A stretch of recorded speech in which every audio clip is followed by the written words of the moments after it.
Hi అండి, నమస్తే. నేను మీ Devi. Welcome back to Devi's kitchen. ఈరోజు మన దేవీస్ కిచెన్లో చేపల పులుసు తయారీ విధానం నేర్చుకుందాము. మా నెల్లూరులో స్పెషల్గా చేసే చేపల పులుసుని ఈరోజు మీకోసం చేస్తున్నాను. దీనికోసం నేను 1.5 కేజీ బొచ్చ చేప తీసుకున్నానండి. ఈ పులుసులో నేను మామిడికాయ కూడా వేశాను. ఇంట్లో చేపల పులుసు చేసేటప్పుడు మామిడికాయ తప్పకుండా ఉండాల్సిందే. మామిడికాయ లేనిదే పులుసు చేయలేమండి. ఈ కర్రీ కోసం నేను ముందుగా ఒక బౌల్ పెట్టుకొని అందులో 2 స్పూన్ల ధనియాలు, 2 స్పూన్ల జీలకర్ర, హాఫ్ స్పూన్ మెంతులు వేసి వేయించుకున్నాను. ధనియాలు అవి వేయించేటప్పుడు మాడకుండా వేయించుకోవాలండి. మాడితే కర్రీ టేస్ట్ మారిపోతుంది. ఈ పొడి చేపల కూరకి మంచి టేస్ట్ని ఇస్తుందండి.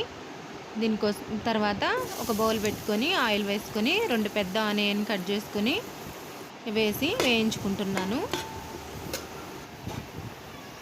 ఆనియన్ వేగిపోయిన తర్వాత 2 టమోటాలు కూడా కట్ చేసి వేసి వేయించుకోవాలి.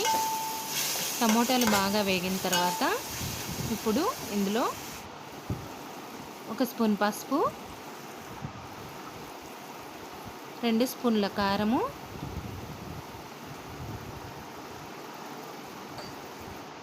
వేసి బాగా కలుపుకోవాలి. వేసి ఒకసారి కలిపేసుకుని తర్వాత తగినంత ఉప్పు వేసుకోవాలి. నేను ఇక్కడ కల్లుప్పు వేసుకున్నాను, సాల్ట్ కూడా వేసుకోవచ్చు. తర్వాత 3 రెమ్మల కరివేపాకు, తర్వాత ముందుగా తీసి పెట్టుకొని చింతపండు పులుసు కూడా వేసేసుకోవాలి. నేను 100 గ్రాముల చింతపండు తీసుకున్నాను. చింతపండు పులుసు 2 నిమిషాలు ఉడికించుకొని తర్వాత ఒక 2 గ్లాసులు నీళ్లు పోసుకొని పులుసుని బాగా మరిగించుకోవాలి. నేను చేపలు ముందుగానే పసుపు ఉప్పు వేసి బాగా కడిగి పక్కన ఉంచుకున్నానండి. ఇప్పుడు ఆ చేప ముక్కలను తీసుకొని ఈ పులుసు మరిగేటప్పుడు ఇందులో ఒక్కొక్కటిగా వేసుకోవాలి. ఉప్పు సరిపోకపోతే చూసుకొని మనము ఉప్పు కారం అవి వేసుకోవచ్చండి. ఇలా ఈ విధంగా చేప ముక్కలన్నీ వేసేసుకొని ఉడికిచ్చేసుకుందాము. మూత పెట్టి ఉడికించుకుందాం. అలాగే నేను మామిడికాయ ముక్కలు తీసుకున్నాను కదండి, ఒక మామిడికాయ ముక్కలు, ఆ ముక్కలన్నిటిని కూడా ఇప్పుడే వేసేసి ఒకసారి మసిగుడ్డతో అలా దబరని ఊపి గంటి పెట్టకుండా ఉడికించుకోవాలి. ఇప్పుడు చూడండి ఎలా ఉడుకుతుందో పులుసు. కొంచెం దగ్గర పడిందండి, మామిడికాయ కూడా కొంచెం ఉడికిపోయింది.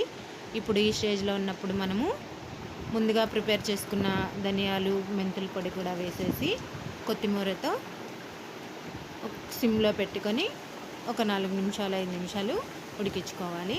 ఇప్పుడు మనకి పులుసు రెడీ అయిపోతుందండి. ఈ విధంగా చేసుకుంటే చేపల కూర చాలా టేస్టీగా ఉంటుంది. మీరు కూడా ఒకసారి తయారు చేసి చూసుకోండి. చూడండి ఎంత బాగా వచ్చింది. చల్లారిన తర్వాత ఈ విధంగా ఉంటుందండి.